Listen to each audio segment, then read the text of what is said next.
Zee 24 तास एक पाऊल पुढे।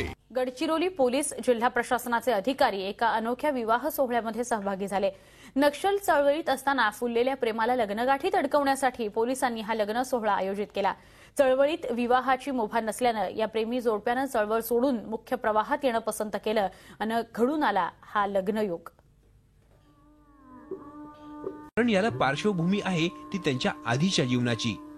शस्त्रास्त्र, वरिष्ठांचा दबाव, पोलिसांचा ससेमिरा आणि सातत्यानं मरणाची भीती, अशा नक्षली वातावरणाशी दोघांचा काही दिवसांपूर्वी संबंध होता। मात्र प्रेमाला कशाचाही बंधन नसतं याचा प्रत्यय पुन्हा एकदा आला। या दहशतीच्या वातावरणातच दोघांच्या जीवनात प्रेमांकुर फुलला। सातत्यानं मरणाच्या भीतीच्या वातावरणात जगण्यापेक्षा सुखी संसाराची स्वप्न दोघेही पाहू लागले। या स्वप्नातून एके दिवशी दोघांनीही नक्षली चळवळीला रामराम ठोकत 7 जन्माच्या रेशीमगाठीत अडकण्याचा निर्णय घेतला। दोघांनीही आत्मसमर्पण करून धाडस दाखवलं। पोलिसांनीही त्यांच्या प्रेमाची दखल घेत दोघांचं शुभमंगल लावून दिलं। यावेळी आनंद व्यक्त करत संतोषनं नक्षली चळवळीतल्या नसबंदीसारख्या गैरप्रकारांचा पाढाच वाचला। नक्षलमध्ये आता तीड नाही, कोणाला मारपीट नाही करते नाही का पार्टीमध्ये, तसं नाही का त्या पोलीसमध्ये नाही आहे।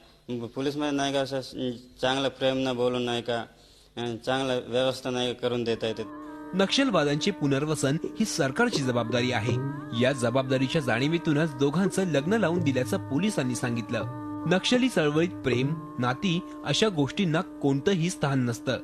त्यामुळे आयुष्यभर दहशतीच्या वातावरणात जगण्याऐवजी सुखी संसार करत मानानं जगणं शहाणपणाचं असल्यानं संतोष आणि शांतानं आत्मसमर्पण केलं। त्यांच्या या निर्णयानं लग्न सोहळा लावून देत पोलीस आणि प्रशासनानं दिलेली साथ निश्चितच कौतुकास्पद म्हणावी लागेल। झी 24 ताससाठी आशिष अंबाडे, गडचिरोली।